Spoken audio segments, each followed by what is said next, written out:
Now, for those of you who had the displeasure with interacting with the foot soldiers of multi-million dollar entertainment companies on Twitter, you will notice that they have a very interesting pattern of asking questions. Like, they don't know anything about the world and they rely on you in order to explain it to them. They keep going like, what is woke? How do you define woke? But if we have one woman in a game, does that make it woke? If my mother is in your video game, is that a woke video game? So why do female characters have to look feminine? Why can't they look like men in wigs? What is wrong with a woman that has a strong chin? What is wrong with race swapping? That's the conversation on Twitter. And for a while, you kind of notice that it's the same people with various flags and paraphernalia in their bio just being so confused. And you notice that the conversation is never in good faith, because if you write an argument, they're like, oh, that's too long, didn't read. Ain't nobody have time for that. If you try to help them, you go into ChatGPT and it's like, summarize these 10 phrases that it's too difficult for people on social media to read. They're like, oh no, that's AI, I don't read that shit. So why do they do it? Well, it's kind of like a DDoS attack, isn't it? It's kind of like you are being bombarded with a lot of questions in order to hog up your time and resources away from doing anything productive. Like, they want you to argue with them and engage with them, and hopefully you may say something that would get you to become the violator of the terms of service, because that's their main goal. But if not, just simply talking with them is what they're trying to accomplish. Now, this is not their tactic. This is an American tactic, which was actually coined by a conservative by the name of Karl Rove. Now, I'm pretty sure they didn't read Karl Rove, but like what Karl Rove discovered was very effective, and apparently it was lost in the passage of time, so many conservatives aren't aware of it. But it's literally the definition to a T to what leftists are doing on Twitter. So as you can see, what Karl Rove is saying is, number one, engage. Demand an elaborate, time-consuming comparison analysis between your position and theirs, right? So like, what is woke? Why is woke wrong, right? Like, it's time-consuming. You got to start typing, you got to start thinking about it, and when there's like 4 or 5 different people asking you the same question every day, it hogs up your resources.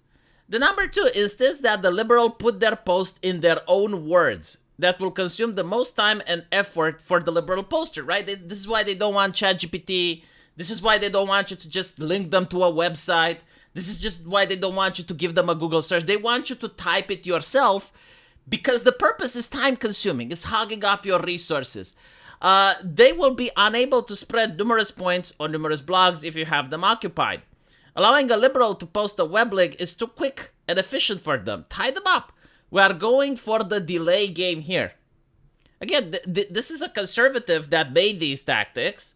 I don't know why conservatives nowadays do not bother like trying to create these things, because believe it or not, arguing on the internet is actually important. Like, all these companies, when they're making a product, they're checking with their fan base, and their fan base happens to be Reddit, which is gatekept by like a lot of leftist moderators.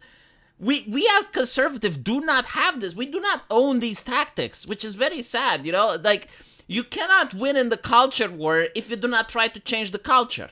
And unfortunately, a lot of culture is created on social media, so like, people need to understand what they're doing. This is the interesting one. Demoralize. Dismiss their narratives as rubbish immediately. This is what the woke do all the fucking time. Like, if you say, yeah, I think like female characters in video games have to look feminine and sensual. Ah, you're a gunner, you just want to masturbate, all the masturbation. This is why they're doing this. It's to demoralize you, right? It's like, oh, if you like pretty female characters, it must be because you are addicted to pornography. You do not consume pornography in a healthy doses like them. No, you have sometimes even, dare I say, a crippling addiction. It's interesting because if you look at their position, like look at Baldur's Gate. The characters can have sex with as many people as they. You can even have an orgy in Baldur's Gate. You can even have sex with demons. You can do all that shit, even with bears. And they're fine with that, right? Because they consider that to be their culture. It's their game. But if you like Stellar Blade, which is just like a sexy woman in a sexy attire, there's no pornography, there's no sex. Oh, that's what the Khmer happens. That's for the Khmerisms. Oh, the Khmer. they are actually trying to dismiss your narrative as rubbish. This is what the Act Man is doing, right? Like the Act Man is like pretending not to understand why people are upset that there is now a female character in the sequel for Ghost of Tsushima. Like, they're upset because, number one, the people that like the original character don't get to experience their story anymore, right? It's kind of like taking Lara Croft and replacing it with Kevin Sorbo. Like, of course it's going to get people upset. And number two is because the woman itself is an activist. She's an activist that's for defund the police and all the other leftist shit, which begs the question, why would we have to support it with our money? He understands this, but he basically tries to say that this is ridiculous, right? It's a rubbish. Do not even read it. Once the liberal goes through the trouble to research, gather, collate, compose, and write their narrative, your job is to discredit it.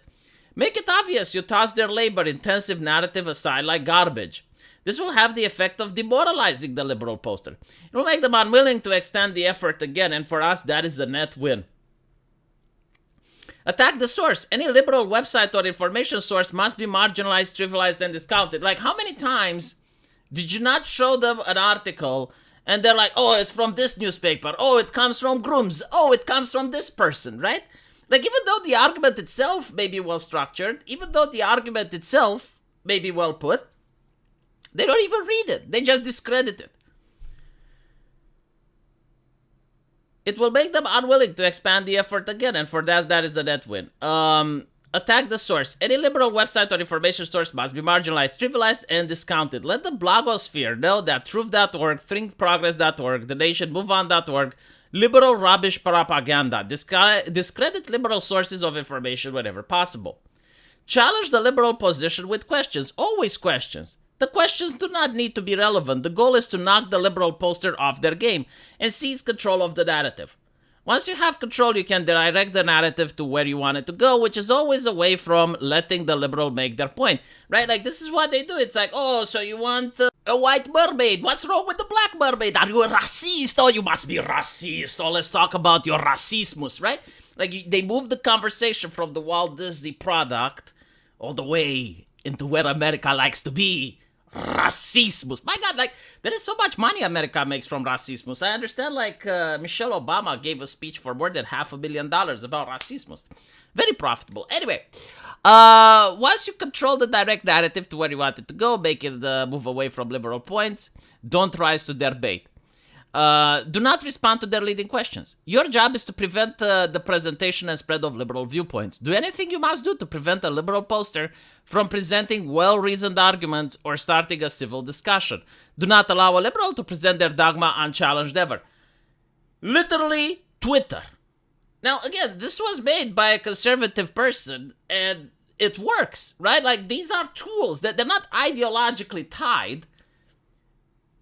They can be used by anyone. Christians can use them against Muslims. Muslims can use them against Christians. Like, it's not like something inherent to an ideology. This is nothing to do with conservatism just because a conservative person came up with it.